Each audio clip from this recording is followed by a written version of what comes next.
उन्हें जेल भेज दिया गया या उन्होंने इस्तीफा दे दिया। मीडिया को कंट्रोल करना और ये सब मुद्दे समाज में नफरत फैलाने का काम कर रहे हैं। नॉर्थ कोरिया का शासन एक कड़क तानाशाही मॉडल है, जबकि बड़े बड़े घोटाले हमारे देश में तो क्या भारत भी इस रास्ते पर चल रहा है? जी हाँ दोस्तों, स्वागत है दोस्तों। मेरा नाम है कामरान खान। क्या भारत भी बनेगा नॉर्थ कोरिया जैसा एक तानाशाही देश? क्या कभी आपने सोचा है अगर भारत भी एक तानाशाही देश बन जाए तो क्या होगा? क्या हम सच में एक नए मॉडल में बदल रहे हैं जो नॉर्थ कोरिया जैसे तानाशाही शासन को जन्म दे सकता है? Kim Jong Un Kim Jong Un और इसकी सबसे बड़ी वजह है उत्तर कोरिया के शासक किम जोंग। नॉर्थ कोरिया का शासन एक कड़क तानाशाही मॉडल है,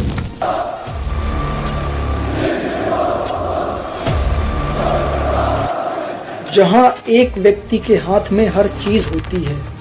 मीडिया को कंट्रोल करना,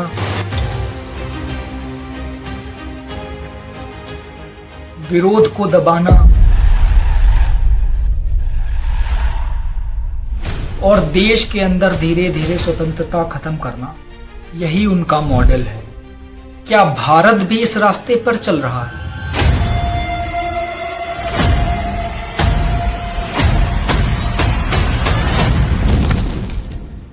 जी हाँ दोस्तों, बिल्कुल ठीक उसी तरीके से यहाँ पर भी वही मॉडल पेश किया जा रहा है जो नॉर्थ कोरिया में चलता है।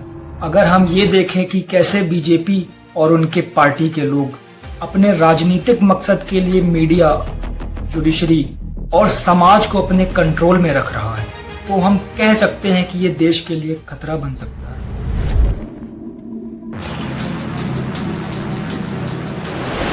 और दोस्तों, वन नेशन वन इलेक्शन का भी प्रस्ताव रखा गया है, जो देखने में तो एक अच्छा आइडिया लगता है, लेकिन उसके पीछे का छुपा हुआ एजेंडा क्या है?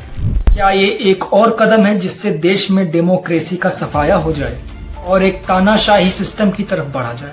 अगर हर चीज सेंट्रलाइज हो जाती है तो सरकार के पास और ज्यादा पावर्स आ जाएंगी और राजनीतिक विविधता खत्म हो सकती है।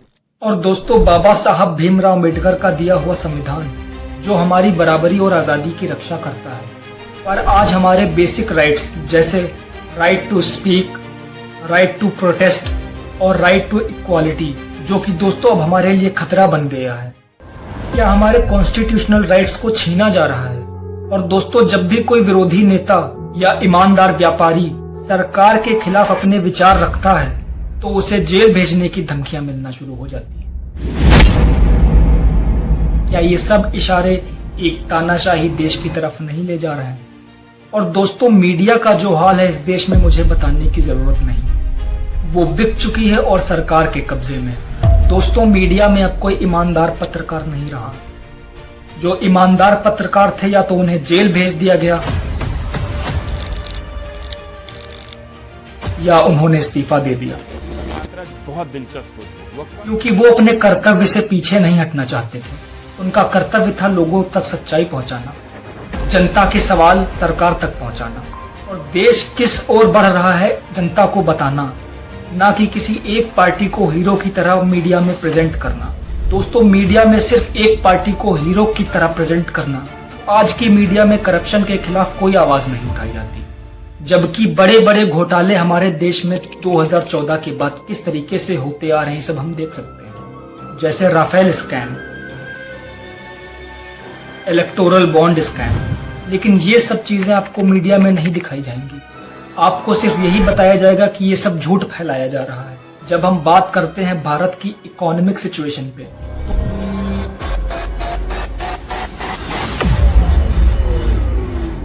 तो हम देखते हैं कि भारत में अनएम्प्लॉयमेंट रेट किस तेजी से बढ़ रहा है। प्राइवेटाइजेशन हर सेक्टर में हो रहा है। ये प्राइवेटाइजेशन सिर्फ एक इकोनॉमिक स्ट्रेटजी नहीं, बल्कि ये एक आम आदमी की एक्सेसिबिलिटी को भी लिमिट कर रहा है। जब जरूरी चीजें भी प्राइवेट हो जाती हैं तो इसका फायदा सिर्फ कुछ ही लोगों को होता है।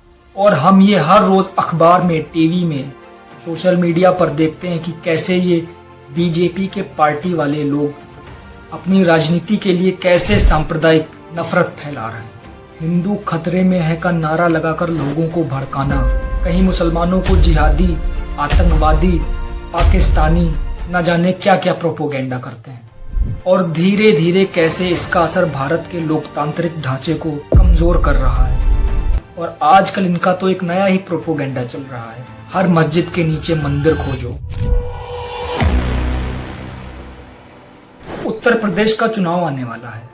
इलेक्शन से पहले कुछ मुद्दे उठाए जाते हैं, इनके पास मुद्दों की कमी हो गई है, इसीलिए आजकल ये हर मस्जिद के नीचे मंदिर खुदवाते हैं। क्या इससे हमारे देश की इकोनॉमी बढ़ेगी? क्या इससे हमारा देश तरक्की करेगा?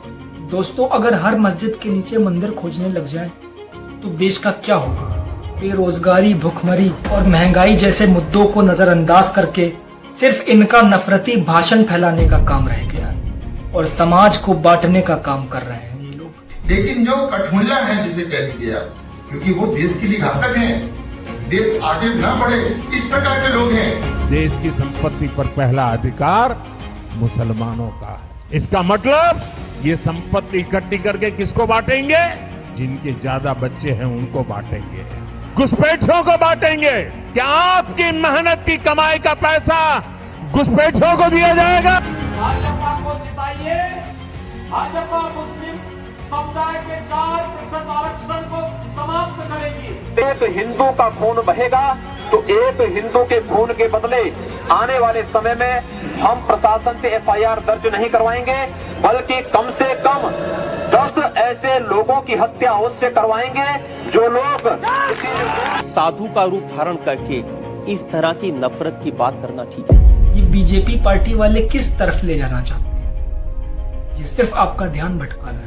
और इन सारी बातों से तो साफ जाहिर होता है कि बीजेपी का मकसद है सिर्फ तानाशाही लागू करना, भारत से डेमोक्रेसी का नामो निशान मिटा देना।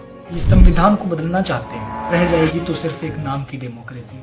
आजकल हर दूसरे दिन कुछ नया मुद्दा उठाकर समाज को भड़काने की कोशिश की जा रही है। कभी हिजाब, कभी अजान, कभी वक्फ बोर्ड, और ये सब मुद्दे समाज में नफरत फैलाने का काम कर रहे हैं।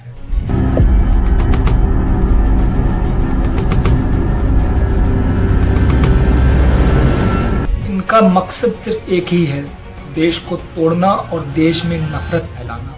दोस्तों, हमारे पास एक मौका है अपने देश को बचाने का।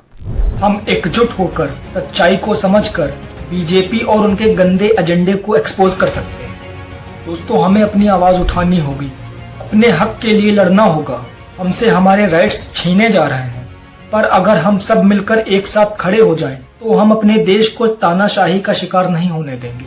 दोस्तों, अपने हक के लिए लड़िए, अपनी आवाज उठाइए, सरकार से सवाल पूछिए। दोस्तों, किसी के बहकावे में आकर अपना फ्यूचर बर्बाद मत करिए। उम्मीद करता हूं कि आपको ये सारी चीजें समझ में आई होंगी। तो इस वीडियो को अपनी फैमिली और फ्रेंड्स में जरूर शेयर करिएगा। तो ऐसी और भी इंफॉर्मेटिव वीडियोस के लिए सब्सक्राइब